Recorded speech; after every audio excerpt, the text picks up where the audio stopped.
Hello po, magandang araw. Okay, ngayon ating aalamin o ating babalikan. Tandaan niyo pa ba ang iba't ibang bahagi ng pananalita? Okay, so marami tayong bahagi ng pananalita, hindi ba? Okay, merong pangalan, pandiwa, pang-abay, pang-uri, at marami pang iba. So ngayon, atin munang iisa-isahin.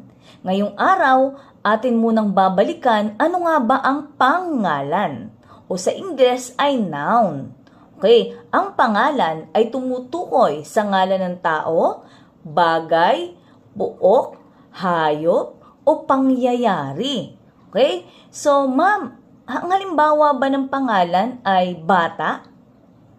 Kapag sinabi ko bang aso o bantay, ito ba ay tinatawag na pangalan? Tama po, no? Masasabi nating pangalan.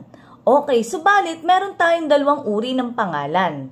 Una, ang pangalang pantangi at ang pangalang pambalana. Okay, ano ba yung pangalang pantangi? So, unahin natin yung pangalang pantangi. Ang pangalang pantangi, ito yung tawag sa tanging ngalan ng tao, bagay, hayop, lugar o pangyayari na ibig sabihin tiyak.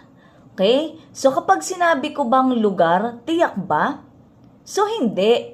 So ibig sabihin hindi siya pangalang pantangi. Kung sabihin kong Laguna, tiyak na ba yung Laguna? Tiyak na. So ibig sabihin pangalang pantangi siya. Kapag sinabi ko bang Bantay, pangalan ng hayop o pangalan ng aso, pantangi ba yon? Tiyak ba si Bantay? Tiyak. So, pangalang pantangi. Okay? So, kadalasan, ang mga pangalang pantangi ay nagsisimula sa malaking titik o malaking letra. So, sinusulat natin siya na nagsisimula sa malaking letra. Okay? Ngayon naman, ang pangalang pambalana. Okay? Ano naman, ma'am, ang pangalang pambalana? So, kabaliktaran naman yan ng pangalang pantangi. Kapag sinabi nating pangalang pambalana, ito yung mga pangalan na hindi natin tiyak. No? So, ibig sabihin kapag sinabi kong lugar, tiyak ba siya? So, hindi. No? So, ibig sabihin, ang lugar ay pangalang pambalana.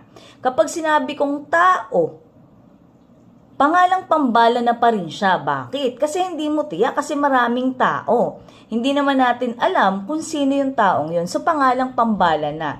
Kapag sinabi nating bata, pangalang pambalana pa rin siya. Okay. So, ma'am, kapag sinabi nating gulay, so, pangalang pambalana pa rin. Kasi, anong gulay yun? Hindi natin tiyak. Okay? So, dapat tandaan natin ang pinagkaiba ng pangalang pantangi at pangalang pambalana. So, sa madaling sabi, kapag sinabing pangalang pantangi, tiyak natin. Sino ba yon? Ano ba yon? Okay? May specific na pangalan. Okay? Kapag naman sinabing pambalana, hindi natin tiyak. Okay? Ma'am, kapag sinabi nating dahon, pambalana o pantangi? Pambalana kasi maraming dahon.